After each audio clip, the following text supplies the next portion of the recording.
स्वागत है आपका हमारे YouTube channel AK vision classes में।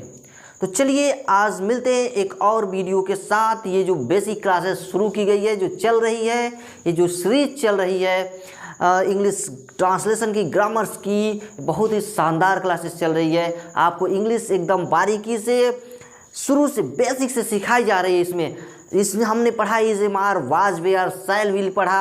आज हम पढ़ेंगे। इस वीडियो को स्टार्ट करते हैं। स्टार्ट करने से पहले आप हमारे चैनल को लाइक, शेयर और सब्सक्राइब अवश्य कीजिए।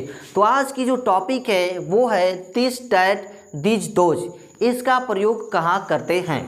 ठीक है, जनरली दिस और दैट का जो प्रयोग है हम किसी वस्तु की दूरस्थ और निकटता स्थिति को दर्शाने के लिए किया जाता है, इंडिकेट करने के लिए किया जाता है। जैसे यह मार्कर है, वह मार्कर है, यह मार्कर है, वह मार्कर है ना। दूर, एक दूर दिखा रहा है तो एक नज़दीक दिखा रहा है। यह मार्कर, वह मार्कर, यह मार्कर, वह मार्कर। ठीक है, यह बॉटल, वह बॉटल, है ना। ये दूर और निकटता की दृष्टि को दिखाने के लिए ये सब, वे सब, है ना। दूर और नज़दीक, far and near, for and near की वस्तुओं को, इंडिकेशंस को बताने के लिए दिस और दैट, दिस, दोज का प्रयोग किया जाता है। ठीक है, जब वस्तुएं दूर की स्थिति में रहेंगी, दर्शाई जाएंगी और तो उसका इंडिकेशन किया जाएगा, तो वहाँ दैट का प्रयोग जब वस्तुएं नज़दीक रहेंगी, ठीक है, और उसकी स्थिति बताई जाएगी कि कहाँ है, तो वो दिस का प्रयोग होगा। जैसे यह मार्कर है, मेरे पास है, करीब है, नज़दीक है, दिस का प्रयोग करेंगे। वह मार्कर है, देखिए दूर हो गया, अभी हमसे चला गया ना, अब जितना दूर जाएगा ना उतना हम क्या करेंगे, डैट का प्रयोग करेंगे। ठीक है, क्योंकि अब दिस और डैट, जो दिस और डैट है ये सिंगुलर के साथ होता है और दिस और दोज है वो प्लूरल के साथ होता है। ठीक है, यहाँ पर दिस, डैट, दिस, दोज ये डिमोन्स्ट्रेटिव प्रोनाउंस भी हैं, डिमोन्स्ट्रेटिव एडजेक्टिव भी हैं। ठीक है, लेकिन कब है, किस किस कंडीशन में है, आज हम सब इस वीडियो में डिस्कस करने वाले हैं। तो चलिए इस वीडियो को स्टार्ट करते हैं। आइए देखिए, बनाना सीखते हैं कहाँ हम इसका प्रयोग करते हैं। ठीक है, देखिए कह रहा है कि दिस, डैट, दिस, दोज। यहाँ लिखा हुआ है दिस माने यह, डैट माने वह। अच्छा, इसका हिंदी एक और होती है इस, इसका होता है उस। ठीक है, दोनों होता है। इसका प्रयोग सिंगुलर के लिए किया जाता है, इसका प्रयोग प्लूरल के लिए किया जाता है। जैसे यहाँ लिखा है यह गाय है, गाय की स्थिति दर्शाई जा रही है, बताई जा रही है, इंडिकेशन किया जा रहा है कि गाय हमारे सामने है और ये गाय है। ठीक है, इसको बता रहा है कि ये गाय है, किस कंडीशन में, तो यहाँ है, नज़दीक है। वो किस पोजीशन पे है, तो नज़दीक है, दूर नहीं है, कहाँ है, नज़दीक है। और जब भी नज़दीक होगी कोई वस्तु हमसे तो वहाँ पर हम दिस का प्रयोग करेंगे। तो यहाँ क्या हो जाएगा, दिस, और दिस के साथ क्या प्रयोग करने हैं हमें, देख लीजिए, दिस के बाद सिंगुलर है तो यहाँ पर हमें इज लगाने हैं, दिस के साथ इज लगाने हैं, तो यहाँ पर हो जाएगा this is cow, this is cow. ठीक है, क्या होगा, दिस इज काऊ। चूंकि नज़दीक है तो इसलिए हम यहाँ पर दिस इज काऊ बताएंगे। अगर यही गाय हमसे दूर चली जाए तो क्या करेंगे, जैसे वह गाय है, दूर इशारा करे कि वह गाय, इंडिकेट करेंगे, लेकिन कहाँ, दूर की वस्तुओं के लिए करे, तो वहाँ पर हम डैट का प्रयोग करेंगे। तो यहाँ हो जाएगा वह गाय है, तो क्या हो जाएगा, डैट इज काऊ। ठीक है, तो जब भी कोई वस्तु नज़दीक होगी उसके लिए आप दिस लगाएंगे, और जब भी कोई वस्तु दूर होगी तो उसके लिए आप डैट लगाएंगे। क्लियर? इतनी चीज़ें आपको समझ में आ रही होगी। ये बहुत इजी है, बहुत ही सिंपल है, एकदम आपको मैं सिखा दूंगा, इसमें कोई भी डाउट्स नहीं होगा। ठीक है, बस आप वीडियो पर कंटिन्यूअस बने रहिए, एंड तक बने रहिए, देखते रहिए। ठीक है, कुछ और सेंटेंसेस लेते हैं। जैसे यह चाय है, यह क्या है, चाय है, तो चाय कहाँ है, यहाँ है। जैसे यह पानी है, यह मार्कर है, यह कपड़ा है, यह कैप है, तो इन सब के लिए जो भी नज़दीक रहेगा उसके लिए क्या लेके आएंगे, हम दिस लाएंगे। तो यहाँ पर क्या हो जाएगा, दिस इज टी।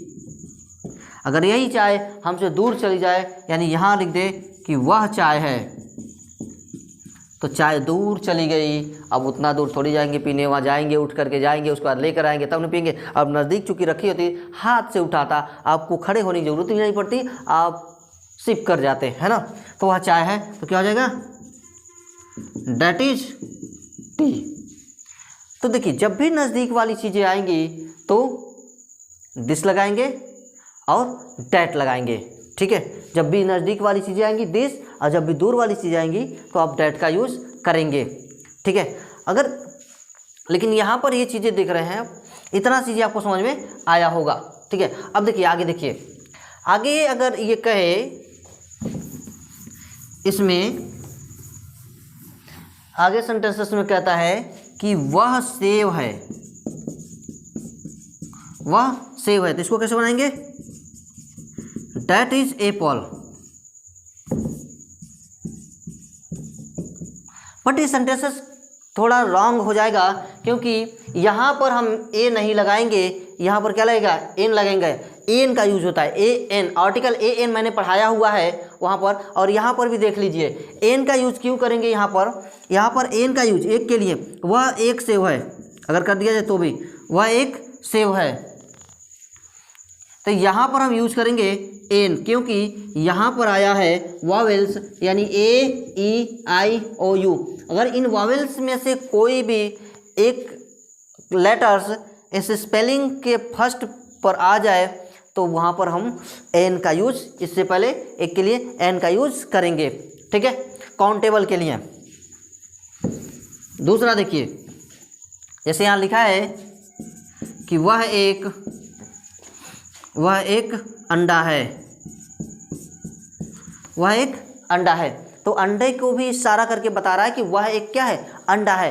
तो अंडे को इशारा कर रहा है, तो यहाँ देखिए या इसको कैसे बनाएंगे, तो डैट इज एन एग।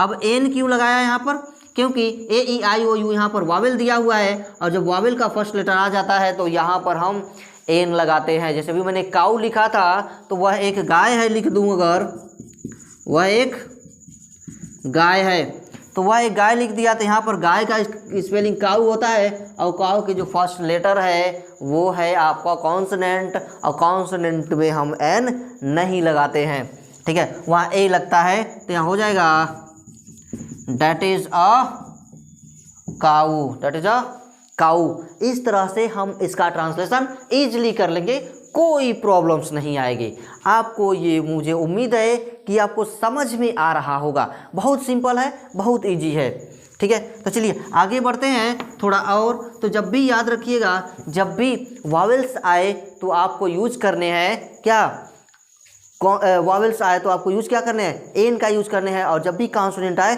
तो आपको यूज करने हैं ए का यूज करने हैं, ठीक है। अब देखिए थोड़ा आते हैं दीज और दोज में। यहाँ पर लिखा है वे लड़कियां हैं, वे लड़कियां हैं, तो वे लड़कियां हैं के लिए हम क्या लगाएंगे, वे। तो यहाँ देखिए लिखा है वे या वे सब, तो वे सब की स्पेलिंग दीज दोज होती है, और ये आता है प्लूरल में, और इसमें लगता है इन सब के साथ आर। बहुवचन के लिए इसका प्रयोग किया जाता है। प्लूरल जब एक से अधिक कोई चीज़ होती है, एक से अधिक व्यक्ति या वस्तुओं का बोध कराता है तो वहाँ बहुवचन होता है, और जब एक व्यक्ति या वस्तु का बोध कराता है तो वहाँ पर एक वचन होता है। तो यहाँ पर हो जाएगा दोज, दोज आर गर्ल्स। चूँकि प्लूरल है तो आर लगाएंगे और यहाँ पर उसे प्लूरल बना देंगे, ठीक है। तो यहाँ पर हम दोज का इस्तेमाल कर लेंगे। अब यहाँ पर देखिए ये सब लड़कियाँ हैं, ये सब लड़कियाँ हैं, ये सब क्या है, लड़कियां हैं। तो यहाँ भी इसके इस्तेमाल के लिए हम क्या करेंगे, यहाँ पर ये सब आ रहा है तो ये सब की स्पेलिंग यहाँ पर देखिए दीज दिया हुआ है, तो दीज लगाएंगे यहाँ पर, दीज आर गर्ल्स।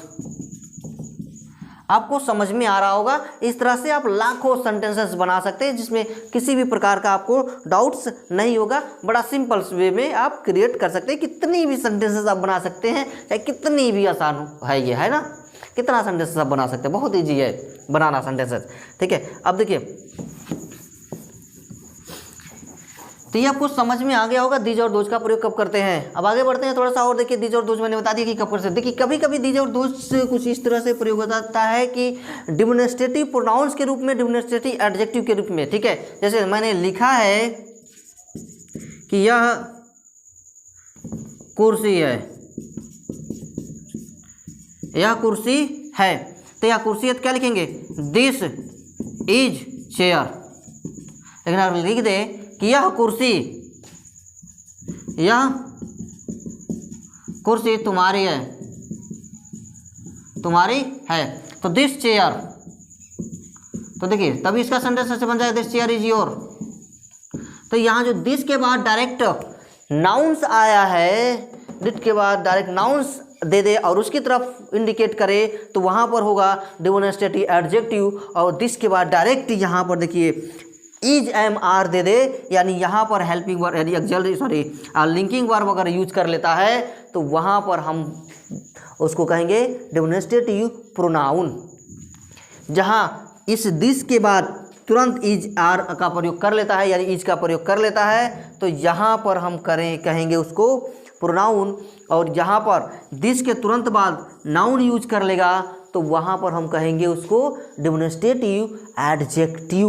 क्या कहेंगे, डेमोन्स्ट्रेटिव एडजेक्टिव। कब, जब दिस और डैट दिस दोज के बाद तुरंत कोई नाउन्स दे दे तो उसको हम डेमोन्स्ट्रेटिव एडजेक्टिव कहेंगे। लेकिन अगर वही दिस डैट दिस दोज के बाद तुरंत उसका हेल्पिंग वर्ब दे दे या फिर मेन वर्ब दे दे, हेल्पिंग वर्ब दे दे, ऑक्सिलरी वर्ब दे दे, लिंकिंग वर्ब दे दे, तो हम वहाँ पर उसको कहेंगे डेमोन्स्ट्रेटिव प्रोनाउंस। क्लियर हुआ, आपको समझ में आ रहा होगा, इसमें किसी भी प्रकार का आपको डाउट नहीं होना चाहिए। ठीक है, अब बार बार देखिए, वीडियो को पॉज कीजिए फिर देखिए। ठीक है, न समझ में आए हमें कमेंट करिए कि हमको नहीं आ रहा है। ठीक है, हम फिर से उसे समझाएंगे। ठीक है, लेकिन आपको हम सिखाएंगे जरूर, एकदम बारीकी से सिखाएंगे, जड़ से सिखाएंगे आपको, ताकि आ जाए। ठीक है, देखिए तो ये आपको समझ में आया। तो ये क्या है, आपका डेमोन्स्ट्रेटिव प्रोनाउन है और ये डेमोन्स्ट्रेटिव एडजेक्टिव है।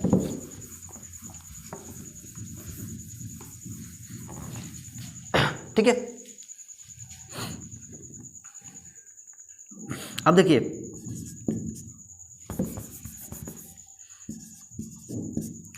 वह एक बिल्ली है,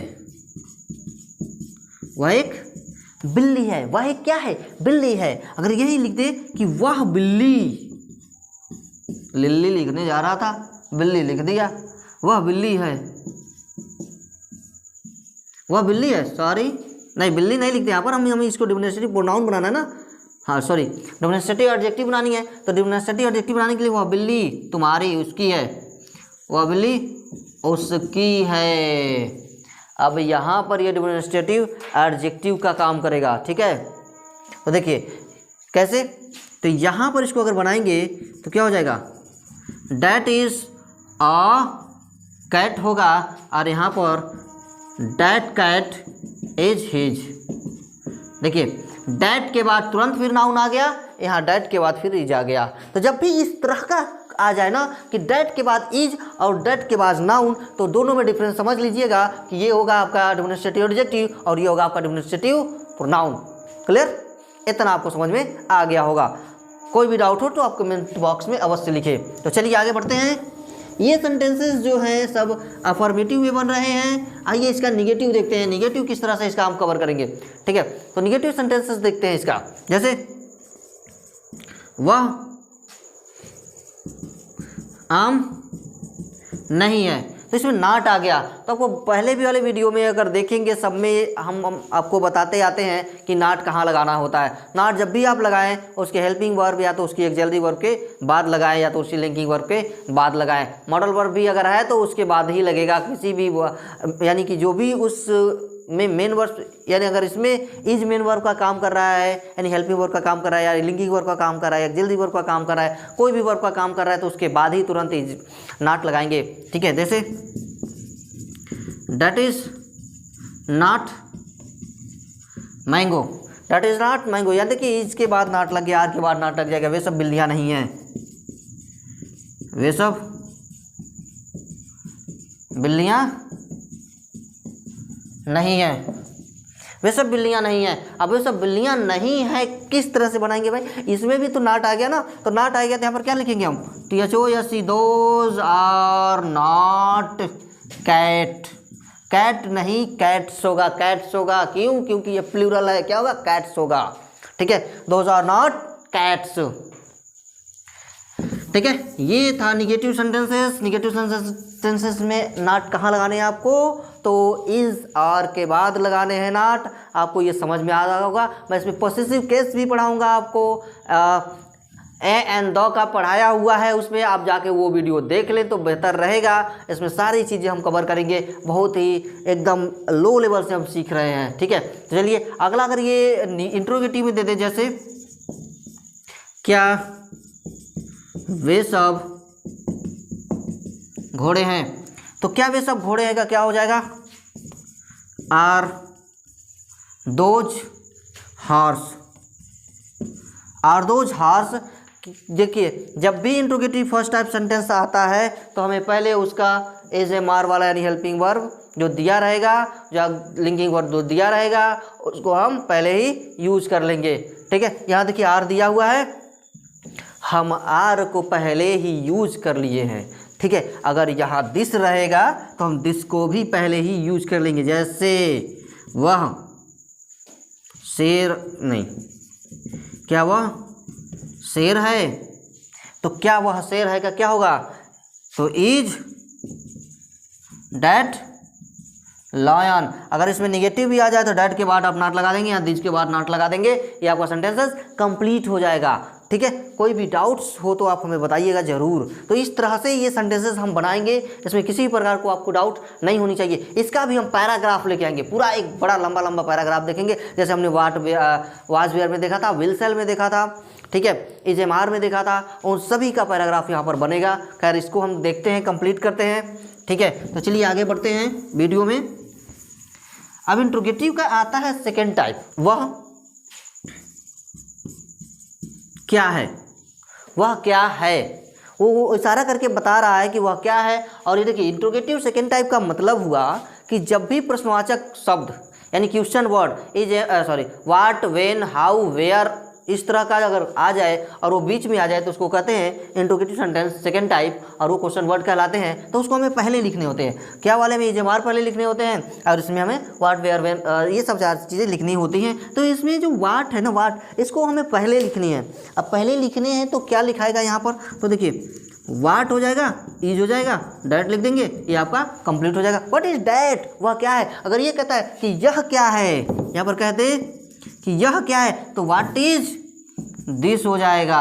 ठीक है, देखिए आगे बढ़ते हैं, पढ़ते हैं। तो कह रहा है कि अगला, यह मक्खन कैसे है, यह मक्खन कैसे है, यह मक्खन कैसे है। तो यहाँ पर देखिए कैसे आ गया ना, तो कैसे की स्पेलिंग हमें सबसे पहले लिखनी है। तो क्या हो जाएगा कैसे की स्पेलिंग, तो कैसे की स्पेलिंग हो जाएगा हाउ इज, फिर यहाँ पर दिस आ जाएंगे, how is this butter, how is this butter, how is this butter, question mark लगा देंगे। That is complete your sentences. इस तरह से आपका सेंटेंस क्या हो जाएगा, कंप्लीट है। ठीक है, क्लियर। इतनी चीज़ें आपको समझ में आ रही होंगी। कहीं भी किसी भी प्रकार की डाउट हो तो आप हमें बताएं। अगर नहीं डाउट है तो आप करते जाएं, प्रैक्टिस करते जाएं, आपका इंग्लिश क्लियर होता चला जाएगा। ठीक है, तो इतना आपको समझ में आ गया होगा। हमने देख लिया, अफर्मेटिव भी देख लिया, नेगेटिव भी देख लिया, इंट्रोगेटिव भी देख लिया। ठीक है, तो आज के लिए इतना ही। मिलते हैं अगली वीडियो में। कल हम इसका और एडवांस लर्निंग देखेंगे कि हम और इसका एडवांस में प्रयोग कैसे कर सकते हैं। ठीक है, तो चलिए आज के लिए इतना ही। तो मिलते हैं अगले वीडियो में। तब तक के लिए आप हमारे चैनल को लाइक, शेयर और सब्सक्राइब अवश्य करें।